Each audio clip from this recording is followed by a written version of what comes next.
సభను ఒక నిమిషం కొద్దిగా ఓపిక ఉండాలి అధ్యక్ష. చాలా విషయాలు మాట్లాడేది ఉంది, తొందరపడకండి రాజగోపాల్ గారు. అయితే గౌరవ ముఖ్యమంత్రి గారు ఈ సభను తప్పుదోవ పట్టించే విధంగా కొన్ని వ్యాఖ్యలు చేశారు. సభ యొక్క రికార్డులు సరిచేయాల్సినటువంటి అవసరం ఉంది కనుక నేను ఈ అవకాశం తీసుకున్నాను.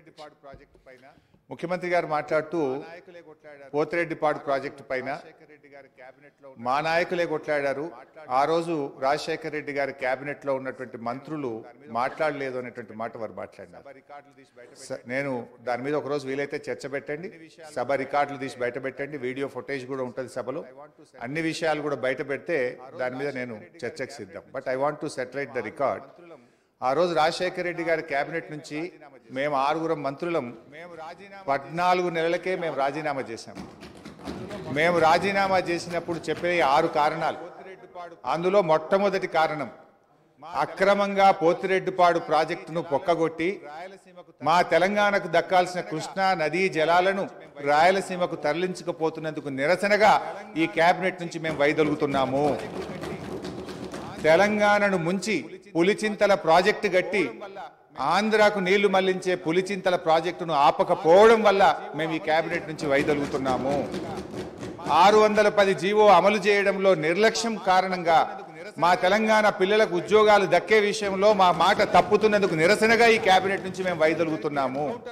నక్సలైట్లతో చర్చల పేరిట చర్చలు జరిపి ఎన్కౌంటర్లు చేస్తున్నారు, ఫేక్ ఎన్కౌంటర్లు జరుగుతున్నాయి కనుక మేము రాజీనామా చేస్తున్నాము. ఇట్లా ఒక 6 కారణాలు ఇదే సభలో చెప్పాం, బయట చెప్పి మేము ఆ రోజు రాజీనామా చేస్తామనేటువంటి విషయాన్ని సభ ద్వారా గౌరవ ముఖ్యమంత్రి దృష్టికి మీ దృష్టికి తెస్తున్నాం.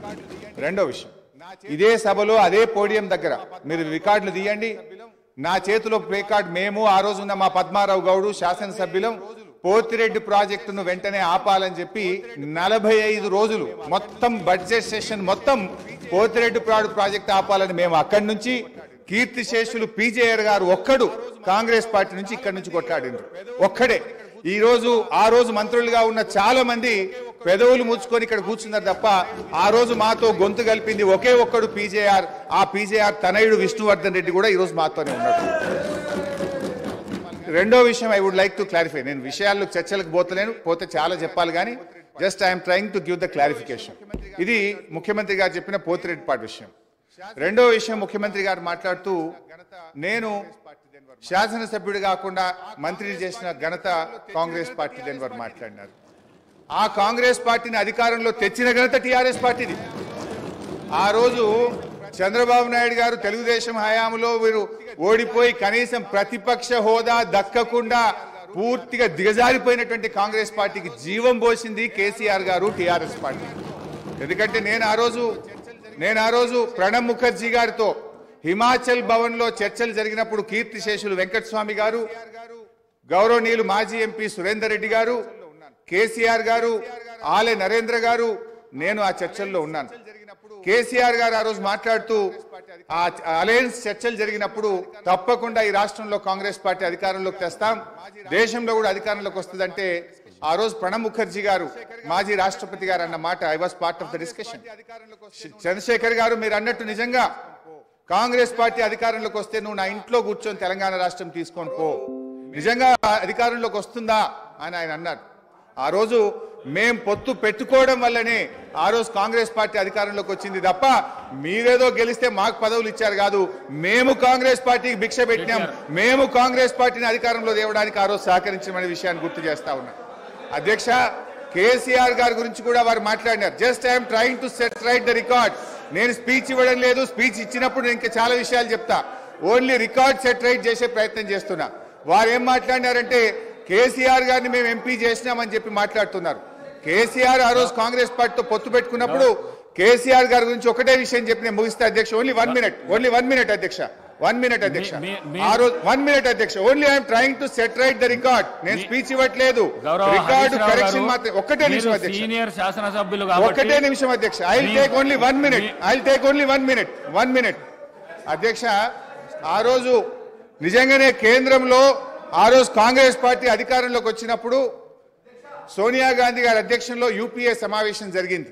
ఆ యూపీఏ సమావేశంలో సోనియా గాంధీ గారు కేంద్ర మంత్రివర్గంలో కేసీఆర్ గారిని చేరమన్నప్పుడు కేసీఆర్ గారు ఒక మాట చెప్పారు, కామన్ మినిమం ప్రోగ్రామ్ లో తెలంగాణ అంశం పెడితేనే నేను కేబినెట్ లో చేరతా, నేను పదవుల కోసం రాలేదు, తెలంగాణ కోసం ఢిల్లీకి వచ్చినా అని చెప్పిండు కేసీఆర్ గారు. ఆ రోజు కామన్ మినిమం ప్రోగ్రామ్ లో పెట్టి ఉభయ సభలను రాష్ట్రపతి గారు ఉద్దేశించిన సభలో రాష్ట్రపతి గారు తెలంగాణ రాష్ట్ర ఏర్పాటును సంప్రదింపుల ద్వారా చేస్తామని చెప్పించింది కేసీఆర్ గారు. ఆ రోజు షిప్పింగ్ పోర్ట్ఫోలియో ఇస్తే అధ్యక్ష, ఆ రోజు షిప్పింగ్ పోర్ట్ఫోలియో ఇస్తే అధ్యక్ష షిప్పింగ్ పోర్ట్ఫోలియో ఇస్తే అధ్యక్ష ఒక్కటే నిమిషం, ఆ రోజు డిఎంకే పార్టీ మాకు షిప్పింగ్ పోర్ట్ఫోలియోగా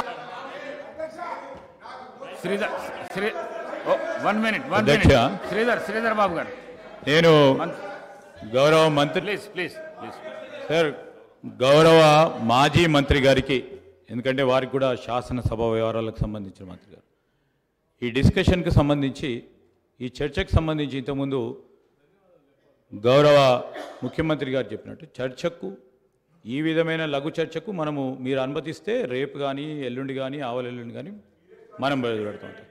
అధ్యక్ష, వారికి నేను ఈ విధంగా మీరు అందరికీ మరి అవకాశం ఇస్తే సమయం సరిపోదు సార్.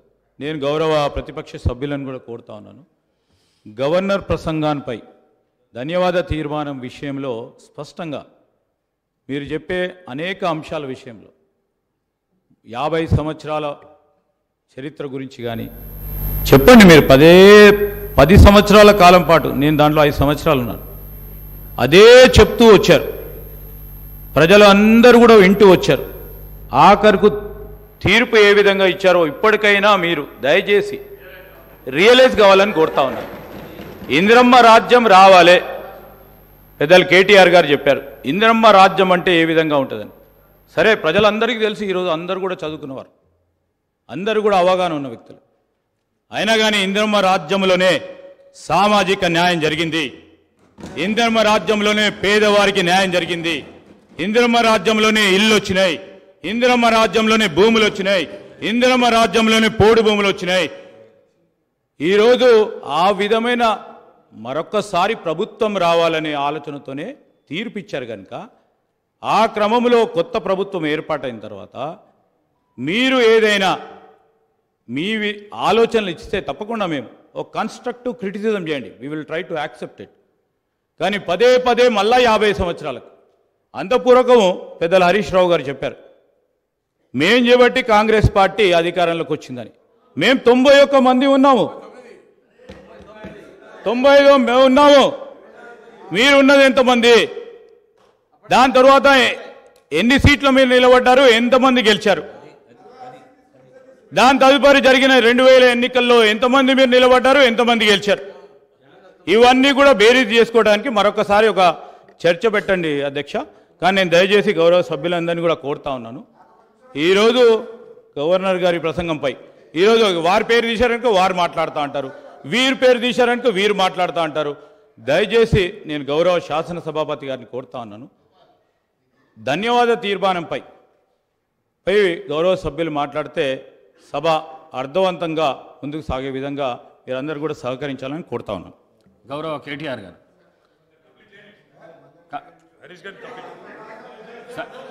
సార్ మీరు గౌరవ హరీష్ రావు గారు మీకు టైం ఇచ్చినా మీరు మాట్లాడినరు, కన్క్లూడ్ చేసేసేయండి.